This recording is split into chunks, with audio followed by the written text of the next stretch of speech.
Heilsa ykkur í Jesú nafni og í dag langar mig að halda áfram með efni sem ég var að fjalla síðast. Síðast var ég að tala andi Guðs á undanhaldi. Og þá var ég svolítið að segja ykkur frá tengslunum á milli haustregsins eða fyrraregsins við fyrstu 4 hátíðir Ísraels. Páskahátíðina, ósýrðu brauðin, uppskeruhátíðin og hvítasunnu. Og þessar hátíðir færa okkur að deyja sjálfum sér, færa okkur ósýrðu brauðin sem að lifa áfram í sigri yfir synd. Og uppskeruhátíðin að rísa upp sem nýr maður til þess að við getum upplifað hvítasunnu eða úttellingu heilags anda. Það hins vegar eitt sem ég þarf að útskýra sem ég hefði átt að gera síðast. Það yfirsást hjá mér svolítið mikið. Og það gæti valdið smá ruglingi að horfið á það efni. Þannig ég ætla að byrja því að útskýra fyrir ykkur. Málið að ég var að tala og taka saman efni varðandi haustregnið, fyrraregnið. Og ég var að bera það sama við þessar 4 hátíðir, en þær eru allar á vorin. Þannig að spurningi sem þið hefðuð átt að spyrja mig var þessi: hvernig getur haustregnið, fyrraregnið, tengst hátíðunum sem gerast að voriti? Það hefði verið algjörlega sanngjörn spurning.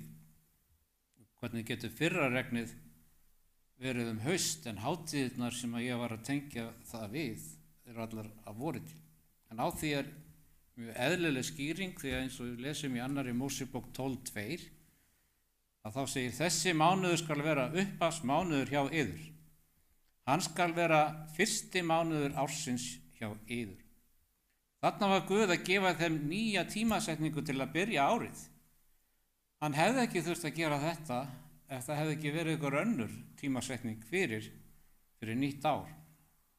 Og það sem Ísraelsmenn gerðu var að þeir tóku þessa nýju tímasetningu fyrir upphaf árs og gerðu það að upphafi trúarlegs árs. Þeir héldu hins vegar áfram í gömlu tímasetninguna og notuðu það fyrir eins konar borgaralegt ár. Þetta ekki ósvipað því sem við höfum í dag, að það nýtt ár byrjar hjá okkur 1. janúar, en síðan höfum við starfsár eða skólaár. Og þannig byrjar trúarlega ári hjá þeim með fyrstu 4 hátíðunum, páskahátíð, ósýrðu brauðin, uppskeruhátíð og hvítasunna. Það sem þær voru í upphafi trúarlegs árs, ef svo má segja. Fyrraregnið féll hins vegar í upphafi borgaralegs árs á haustin. Og það passar líka betur við það sem átti sér stað varðandi uppskeruna. Á haustin féll fyrraregnið sem undirbjó fræið til að vaxa sem síðan full þroskaðist á vorin í seinna regninu og bar ávöxt. Og þess vegna var ég að bera saman haustregnu við vorhátíðirnar, þar sem það passa saman andlega tala þó það sé á sittkorum tíma ársins, en í raun var það bæði í upphafi árs, bara samkvæmt sittkoru dagatælinu. Og það sem við sjáum svo í Biblíunni að Ísraelsmenn notuðu borgarlegt ár til að marka tímasetningar eins og hvenær konungur komst til valda. Hann gerði það í ákveðnum mánuði miðað við borgarlegt ár, ekki það trúarlega. En ég skil vel að þetta sé ruglingslegt, en það ruglast ég stundum á þessu sjálfur. En nóg það, ég vona þetta dugi til að við getum skilið þetta einhverju leyti. En síðast var ég sem sagt að tala haustregnið sem fyrraregnið og tengist vorhátíðunum 4, páskahátíð, ósýrð brauð, uppskeruhátíð og hvítasunna. Í dag langar mig að tala síðustu 3 hátíðirnar af þessum 7 og hvernig þær tengjast seinna regninu eða vorregninu og hvaða hátíðir eru þetta. Það lúðrahátíð, friðþægingadagurinn og laufskalahátíðin. Sagt frá lúðrahátíðin í 3. Mósebók 23:24 þar sem segir: tala þú til Ísraelsmenn og segð: í 7. mánuði, hinn 1. dag mánaðarins, skuli þeir halda helgihvíld, minningardag með básúnu blæstri, helga samkomu. Og hvað þýðir það að þeyta lúðra?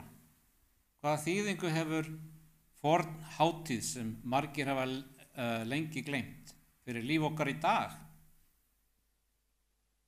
Þetta er ekki spurningar sagnfræðilega forvitni, þetta er spurningar sem snerta kjarna tilveru okkar, tilgang okkar og eilíf örlög. Lúðrahátíðin var aldrei ætlað að vera minjar liðna tíma, þetta var guðleg lexía, skuggi sem varpað var til að vísa fram á við til augnabliks endanlegrar afleiðinga. Þetta var dagur vakningar, heilög vekjaraklukka fyrir sálina og boðskapur hennar á betur við í dag en nokkru sinni fyrr. Við stöndum á barmi eilíðar. Atburðirnir sem gerast allan heim eru ekki tilviljunarkenndir. Þeir eru fæðingarhríðir nýrra aldar, lokakaflar í miklum deilum sem spanna árþúsund. Og mitt í þessu hefur Guð ekki skilið okkur eftir án vitnis. Hann blæs í lúðurinn í Síón. Hann er að gefa viðvörun en líka loforð. Það er ákall til athygli, ákall til undirbúnings og tilkynning yfirvofandi björgun. Lúðurinn blæs og kall hans er bæði hátíðlegur dómur og dýrleg von. Fyrsta og nærtækasta merking lúðrablástursins er viðvörun. Í Ísrael til forna var lúðurinn notaður til að vara við aðsteðjandi hættu og til að safna fólki saman til að gefa til kynna að neyðarstund væri í nánd. Það var hljóð sem krafðist viðbragða. Þú heyrir ekki lúðrinum og heldur einfaldlega áfram eins og venjulega. Það krafðist þess að þú hættir því sem þú ert að gera, hlustir, metur ástandið og grípur til aðgerða. Í andlegum skilningi er þetta aðal þýðing lúðursins fyrir okkur í dag. Við erum vöruð við því að loka kreppan í sögu jarðar nálgast. Ein langi reynslutími, dagur hjálpræðisins er að ljúka. Þetta er ekki hræðsluáróður, heldur kærleiksríkur boðskapur frá föður sem vill ekki að neinn glatist. Ímyndaðu þér varmann á borgamúrum sem sér fjarlægan her nálgast. Skylda hans er ekki að hvísla kurteisislega, heldur að blása í lúðurinn af öllu afli og vekja sofandi íbúa svo að þeir geti búið sig undir það sem koma skal. Guð í miskunn sinni er þessi varðmaður. Lúðrablásturinn segir okkur að óvinurinn sé á ferðinni, að tími kæruleysis sé liðinn. Það er ákall að skoða undirstöður lífs okkar til að sjá hvort við erum að byggja á bjargi Krists eða breytilegum sandi mannlegra skoðana. Viðvörunin hljómar vegna þess að dagur drottins er í nánd.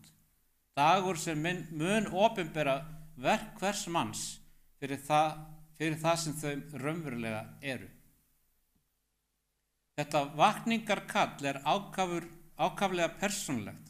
Það snýst ekki aðeins hnattræna atburði eða spámanlega tímalínur. Það fjallar ástand hjartans.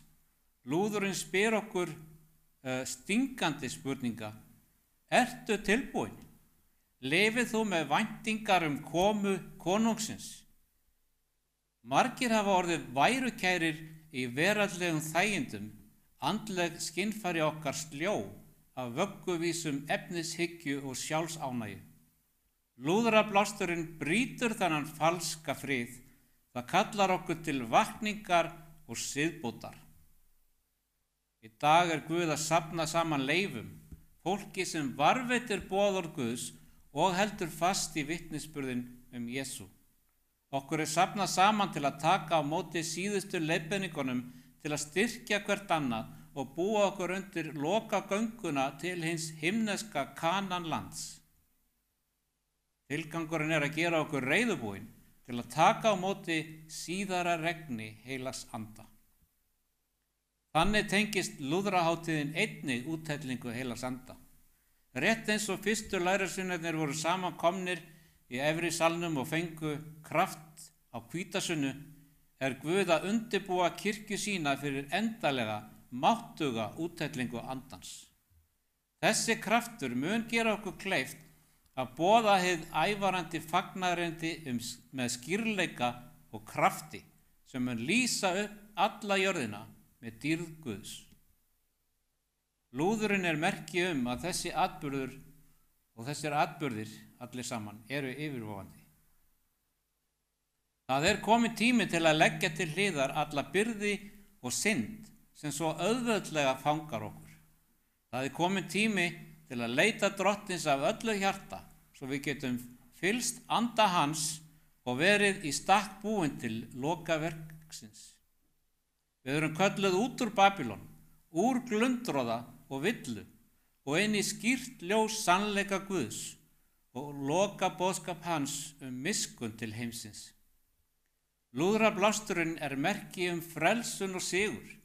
Fyrir börn Ísraels var lúðrahljómurinn á fagnaðarárinu, gleðihljómur frelsis fyrir þræla, endurheimt lands og nýtt uppaf. Þetta vísar fram til hins endalega fagnaðarárs, síðari komu Drottins vors Jesú Krist. Lokalúðurinn mun hljóma og verða tónar frelsunar frá þrældómi syndarinnar, laust frá gröfinni og heimkomu okkar. Páll postuli, hann fangar þetta hrífandi augnablik með töfrandi skýrleika í 1. Korinthubréfi 15:52. Í einni svipan á einu augabragði við hinn síðasta lúður, því lúðurinn mun gjalla og þá mun hinir dauðu upprísa óforgengilegir og vér munum umbreytast. Lúðurinn boðar endalok harðstjórnar dauðans og syndar. Þetta er hinn blessaða von sem hefur haldið fólki Guðs uppi í gegnum aldir ofsókna og rauna. Lúðurhljómurinn er trygging okkar fyrir því að hinn löngu sorgarnótt sé næstum lokið og hinn eilífi gleði dagur er í þann mund að renna upp. Hvaða þýðingu hefur lúðrahátíðin fyrir okkur í dag? Hún er vekjaraklukkan sem hristir okkur af svefni, kallið sem kallar okkur í dómsal náðarinnar, hrópið sem saminar okkur sem þjóð og dýrlegur lúðrablástur sem boðar endurkomu konungs okkar. Lúðurinn blæs í Síón. Spurningin er aðeins, erum við að hlusta? Höfum við eyru til að heyra? Erum við að bregðast við brýnu og kærleiksríku kalli hans? Rétt eins og lúðurinn í Ísrael lýsti yfir yfirvofandi dómi, hrópar lokaboðskapur Guð skýrt. Óttist Guð og gefið honum dýrð, því að komin er stund dóms hans, tilbyðið þann sem gjört hefur himininn og jörðina og hafið og uppsprettu vatnana. Þetta eru ekki innantóm orð. Lúðrahátíðin vísaði fram á einmitt þessa stund. Það er engin tilviljun að dómurinn sem fyrsti engillinn boðaði endurspeglar dóminn sem fylgdi lúðurinnum til fórna. Hátíðin var forsmekkur spá fyrirboði loka dóm heimsins. Lúður sem blásinn er til viðvörunar er líka lúður sem blásinn er til fagnaðar. Hann minnir okkur á að sá sem dæmir er líka sá sem réttlætir og frelsar. Rétt eins og lúðurinn blæs forðum, þannig ætti kirkja nútímans einnig að blása andlegan lúður. Við stöndum ekki í fornum hliðum, heldur á spámanlegum þröskuldum. Kallið hefur ekki hætt, það hefur aðeins orðið háværara, eins og lúðrahátíðin eitt sem bjó fólki undir friðþægingadaginn. Þannig býr kallið til lotningar, endurvakningar og réttlætis. Nú þá er það friðþægingadagurinn. Ég hef áður fjallað ítarlega hann, þannig að ég ætla ekki að fara djúpt í það. Heldur meira hvaða þýðingu hann hefur fyrir okkur persónulega. Og fjallaður hann í 3. Mósebók 23, 27 og líka 29. Á 10. degi í þessum sama 7. mánuði er friðþægingadagurinn. Þá skulu þeir halda helga samkomu, leggja á ykkur líkamleg meinlæti og færa drottni eldfórn.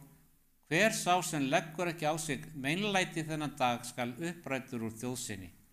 Og þetta teki úr 21. aldar þýðinguna Biblíunni. Þetta mun betur þýtt þar heldur en í þeirri gömlu. Og eins og allar þessar hátíðir var friðþægingadagurinn skuggi af komandi veruleika. En þetta var dagur ólíkur öllum öðrum, þegar öll þjóðin hætti öllum sínum daglegu störfum og stóðu sameiginlega frammi fyrir Guði. Ekkert verk var unnið, engin truflun var leyfð. Þetta var dagur eilífðarinnar. Í stað skarkala verslunar og framkvæmda komu þeir saman og rannsökuðu djúp hjartans. Þeir skildu að eitthvað afar mikilvægt var að gerast í helgidóminum, eitthvað sem myndi ákvarða stöðu þeirra. Þessi jarneska athöfn með öllum sínum hátíðleika var aðeins dauft bergmál, kennslutæki sem benti fram til hins raunverulega og endalega verks sem nú á sér stað í hinum sanna helgidómi á himnum. Þetta er ekki aðeins forn hátíð gyðinga. Við erum að taka þátt í endalegri uppfyllingu hennar. Spurningin sem hékk yfir þessum degi þá hangi nú yfir okkur. Hvar stöndum við í þessari endalegu himnesku frásögn? Mikilvægi þessara stundar verður ekki ofmetið. Það er hápunktur hennar miklu deilu góðs og ills. Það er svo stund þegar heimildir sérhvert líf eru skoðaðar í ljósi hins fullkomna réttláta lífs staðgengils okkar. Það er sá tími þegar að helgidómur himinsins er endalega og algjörlega hreinsaður. Þetta eru góðu fréttir dómsins. Þetta er loka þátturinn endurlausnar áformsins, augnablikið þegar Guð réttlætir eðli sitt og kærleika frammi fyrir öllum alheiminum og upprætir að eilífu plágu syndarinnar úr sköpun sinni. Þetta eru ekki skilaboð til að hræða, heldur til að veita fullvissu. Fyrir fólk var þetta dagur mikillar persónulegrar íhugunar. Það var boðið að þjá sálir sínar, eins og segir í textanum. Þetta snerist ekki sjálfsrefsingu, heldur einlaga sálarleit. Þetta var tími til að skoða andlega framfæri sínar, leita Guðs að öllu hjarta og sættast bæði við Guð og menn. Þetta var dagur til að auðmýkja sig, leggja til hliðar allar venjulega iðju, til að einbeita sér algjörlega því að standa frammi fyrir heilögum Guði. Hafði iðrun þeirra verið einlæg á árinu, eða var það bara formsatriði? Þessi dagur opinberaði hið sanna ástand hvers hjarta. Köllurinn til okkar er svo sama og hún var til Ísrael til forna, en jafnvel enn brýnni. Hvert og eitt okkar verður að auðmýkja eigin sál frammi fyrir Guði og leita fyrirgefningar hvert fyrir sig. Þetta er ekki hópefli, þar sem við getum falið okkur í fjöldanum.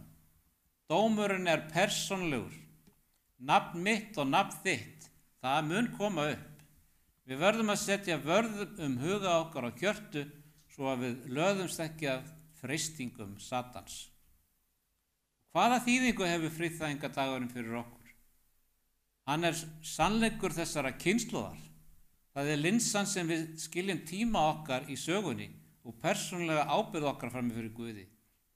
Það er ákall að vakna, rannsaka hjörtu okkar, ganga úr skugga að við hvílum örugglega í verleikum frelsara okkar. Það er boðum að upplifa dýpstu endurvakningu og siðbót og fá hjörtu okkar og líf hreinsuð af öllum óhreinindum. Það er grundvöllur vonar okkar því það fullvissar okkur að Guð er ekki aðeins Guð kærleikans, heldur Guð réttlætis sem mun bæta allt. Lokadómurinn er nauðsynlegur fyrir hjálpræði okkar því að hann tekur loks á syndavandanum, ekki bara fyrir okkur, heldur fyrir allan alheiminn. Og þegar við lifum á þessum mikla friðþægingadegi, ættum við stöðulega að vera að íhuga starf Krists í einum himneska helgidómi. Dómurinn er góðar fréttir. Sagan stefnir í átt að hápunkti, hið illa mun ekki sigra. Allt rangt verður leiðrétt og þeir sem hafa haldið fast við Krist í trú verða lýstir réttlátir alla eilífð. Þetta er von okkar, þetta er traust okkar, þetta er blessuð merking þess að lifa á friðþægingardeginum. Láttu þennan sannleika sitja djúpt í anda þínum. Við erum ekki að ráfa stefnulaust í tímanum. Við lifum á afgerandi stundu í sögu jarðar, stund þegar dómstólar himins að störfum. Og þú ert ekki einn í þessum réttarsal. Þú átt málsvara, vin, frelsara sem hefur þegar greitt gjaldið og stendur nú til að vera fulltrúið þinn. Mál þitt er öruggt í hans höndum. Auðmugti því hjarta þitt frammi fyrir honum í dag. Leita hans með öllu sem innra með þér er. Snúð þér frá öllum þekktum syndum. Faðma réttlæti hans. Lifðu síðan í þeim friði og fullvissu að þegar nafn þitt er kallað, mun það finnast ritað í lífsins bók Lamsins. Ekki vegna þess að þú sért fullkomin, heldur vegna þess að hinn fullkomni hylur þig. Og friðþægingadagurinn er boðskapur endalegrar vonar, guðlegt loforð að hinn langa nótt syndarinnar sé næstum lokið og eilífur dagur réttlætis sé í þann mund að renna upp. Síðasta hátíðin er laufskalahátíðin. Það segir frá henni í 3. Mósebók 23:34. Tala þú til Ísraels manna og segið, á 15. degi þessa hinn 7. mánaðar skal halda drottni laufskalahátíð 7 daga. Hefur þú einhvern tímann fundið þig með heimþrá eftir stað sem þú hefur í raun aldrei komið á? Tilfinningum og þú sért á einhverju djúpstæðan hátt bara að fara í gegnum þennan heim, að raunverulegur ríkisborgarar réttur þinn liggi annar staðar. Þessi tilfinning er ekki tilviljun. Það er guðleg áminning að við vorum sköpuð fyrir meira en þetta líf. Við komum okkur fyrir í venjum okkar, söfnum að okkur eigum og samt vitum við dýpst inni að þetta er allt bara tjöld. Tilbúin híbýli í ferði átt að varanlegu heimili. Þetta er einmitt hinn mannlega reynsla sem Guð sjálfur valdi að ganga í. Hann var ekki fjarlægur á himni, heldur á ólýsanlegri hóværð reisti hann tjald sitt hjá okkur. Hann gekk inn í tímabundna tilveru okkar til að sýna okkur að hann er Guð sem er með okkur, Guð sem þráir að búa með mannkyninu. Þessi sannleikur er kjarninn í laufskalahátíðinni. Í eina viku á hverju ári yfirgaf öll Ísraels þjóðin þægindin og öryggið í húsum sínum og bjó í einföldum tímabundnum skýlum úr greinum. Þeir gerðu þetta til að minnast þess tíma þegar allt sem þeir áttu voru tjöld, tími þegar þeir voru algjörlega háðir Guði og ráfuðu óbyggðirnar. Þetta var hátíð gleði og minninga, sameiginleg athöfn að líta tilbaka til að sjá trúfesti Guðs svo að þau getur hort fram á við af öryggi. En einnig þessi hátíð var aðeins skuggi, fallegur spádómur í verki sem benti fram á veruleika sem myndi breyta öllu. Laufskalahátíðin snerist ekki aðeins að minnast frelsunar í fortíðinni, hún snerist að sjá fyrir framtíðar heimkomu, tíma þegar Guð myndi dvelja með fólki sínu á endanlegan og órjúfanlegan hátt. Þessi hátíð hefur djúpstæða þýðingu fyrir okkar eigið líf. Við lifum á tíma endanlegrar uppfyllingar hennar. Ferðinni er ekki lokið. Við erum enn pílagrímar, en framtíðar staður okkar er örugur. Og sá Guð sem leiddi fólki sitt í gegnum eyðimörkina með skýi á daginn og eldstólpa nóttina er sá sami Guð sem leiðir okkur núna. Laufskalahátíðin talar til okkar nærveru Guðs, ráðstöfun hans í upplifunum okkar í óbyggðunum og þá dýrlegu von að ferð okkar endar ekki í eyðimörk, heldur í borg þar sem Guð er byggingameistari og skapari. Laufskalahátíðin var umfram allt minningarhátíð. Guð bauð fólki sínu að búa í búðum í 7 daga svo að kynslóður þeirra myndu vita að hann lét Ísraelsmenn búa í búðunum þegar hann leiddi þá út úr Egyptalandi. Og hvers vegna er svo mikilvægt að muna hvað Guð hefur gert fyrir okkur í fortíðinni? vegna þess að trú okkar er byggð á traustu bjargi sögulegar frelsunar afreka. Og þegar við gleymum fyrri trúfesti Guðs verðum við kvíðin framtíðina. Þegar við minnumst hins vegar á virkan hátt, máttarverka hans, styrkist traust okkar á honum fyrir það sem framundan er. Guð sem klauf Rauðahafið, sem gaf vatn úr klettinum og leiddi með eldstólpa hinn sami Guð og geymir framtíð þína. Þessi hátíð var ein glæsilegasta hátíð ársins. Hún átti sér stað eftir loka uppskeruna, tími gnægðar og þakkagjörðar. Fólki átti að gleðjast frammi fyrir Drottni með ávöxtum erfiðisins. Þessi gleði átti rætur sínar að rekja til þeirra viðurkenningar að sérhver góð gjöf, uppskeran, heimili þeirra, líf þeirra, væri að lokum ráðstöfun frá Guðs hendi. Tímabundin híbýli þeirra, þau voru ekki tákn fátækt, að með því að yfirgefa traust hús sín voru þeirra að lýsa því yfir að öryggi þeirra væri ekki að finna í múrsteinum og steypu, heldur í trúföstu eðli Guðs. Á þessari hátíð átti sér stað tvær kraftmiklar athafnir sem voru ríkar af merkingu.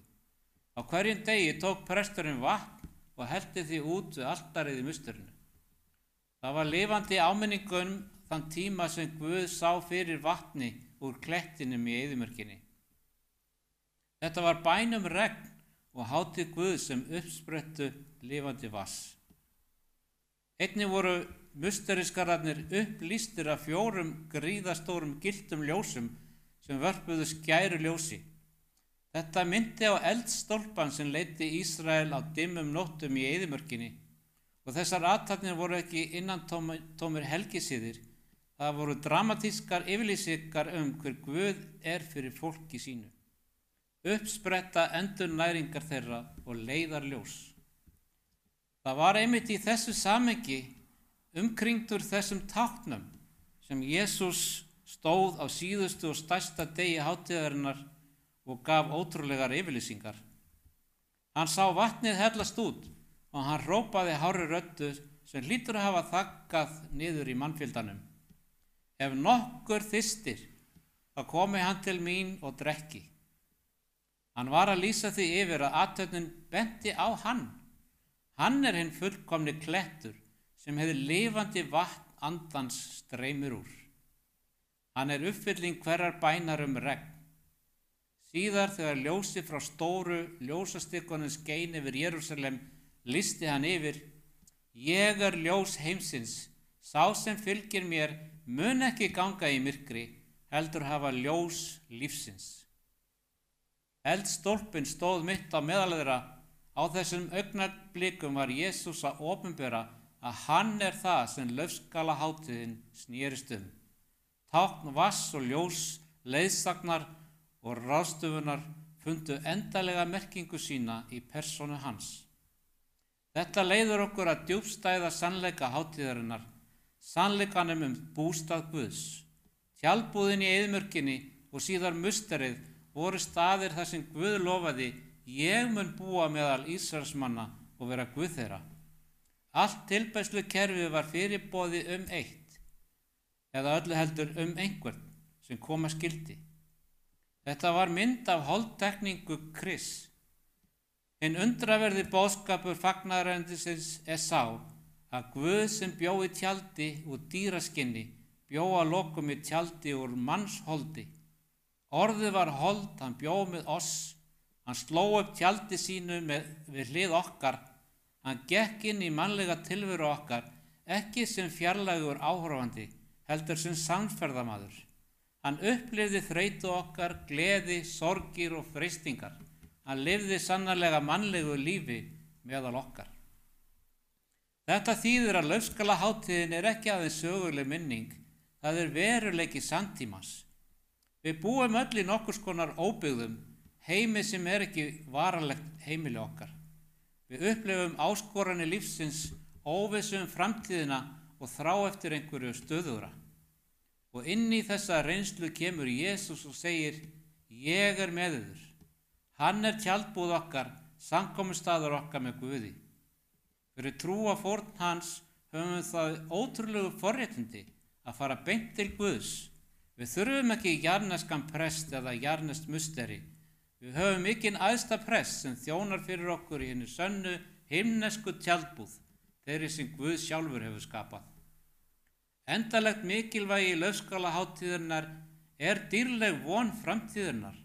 Hátíðin horfir ekki aðeins tilbaka til óbyggðar flakks, heldur einnig til hennar miklu samansöfnunar fólk Guðs fyrir öllum þjóðum þegar Guð sækir uppskeruna. Jarðneskt ferðalag okkar mun ná hámarki með dýrlegri heimkomu. Biblían lofar að einn daginn munum við sjá nýjan himinn og nýja jörð. Opinberunarbókin 21:3 segir okkur: Sjá, tjaldbúð Guðs er meðal mannanna og hann mun búa hjá þeim og þeir munu vera fólk hans og Guð sjálfur mun vera hjá þeim, Guð þeirra. Tjaldbúðinni verður skipt út fyrir varanlegt heimili, pílgrímsferðinni verður lokið, við verðum komin heim.